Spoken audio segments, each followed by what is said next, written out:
Ќе разговараме за темата која најчесто сите работници прават компромис. Темата околу која сите работници некако доаѓаат во ситуација да ја тргаат на страна и да се сеќаваат на неа само кога ќе се случи нешто. Ќе зборуваме за безбедноста и здравјето при работа, број еден убиец на работникот во Македонија.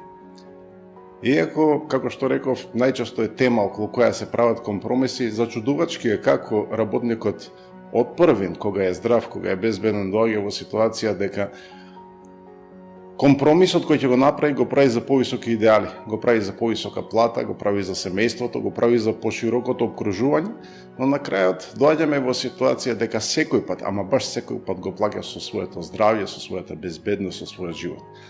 Затоа Македонија е малтене црната дупка во Европа кога станува збор за несреќите на работното место. Затоа често пати зборувам дека се случуваат една несреќа неделно со смртен исход. Затоа цитирам статистики кои зборуваат дека 2000 повреди на годишно ниво со потешки последици врз здравјето и врз безбедноста на работниците се случуваат и тие се само оние кои се регистрирани. Замислете колку има оние кои не се регистрирани.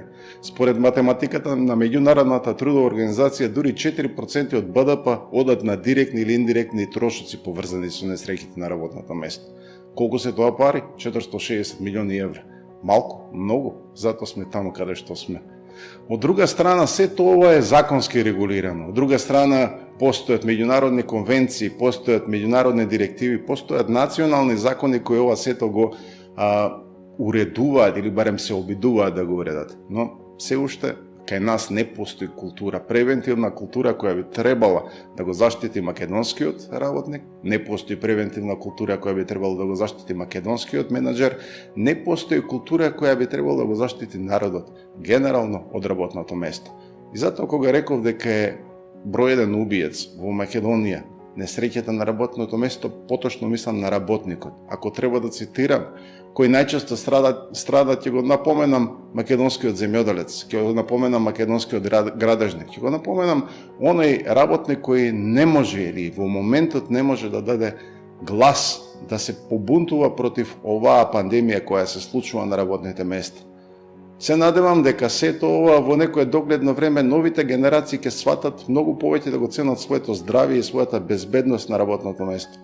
До тогаш ни останува едно црно или горко чувство во устата дека всушност и понатаму ќе правиме компромиси врзани со нашето здравје, со нашата безбедност, ма колку годе да имаме меѓународни директиви, ма колку годе се колнеме во тоа дека всушност ги почитуваме меѓународните стандарди, сепак суштински нешто треба да се смени кај нас самите. Суштински треба многу повеќе да го цениме нашиот живот, многу повеќе да го цениме човека до нас и многу повеќе да бидеме свесни дека несреќите не се производ на некоја виша сила, него многу повеќе на непромисленост. Осудувајќи се самите себе да ги повторуваме истите несреќи на работните места секоја година по ист шаблон не дефинира предодреденост, не дефинира судбина, него многу повеќе дефинира глупост. Глупоста наречена несреќа на работа, глупоста наречена повторување на несреќите на работното место, а уште повеќе глупоста на недигањето на глас против оваа пандемија која не се случува секој ден.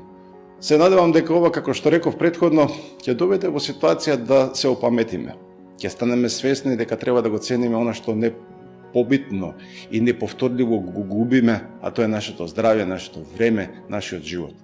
Само кога ќе станеме попаметни, ќе станат попаметни нашите работни места. Само кога ќе станеме попаметни, ќе станат сите овие работи за кои зборувам како несреќа на работното место доволно едноставни за да ги предвидиме и да ги елиминираме.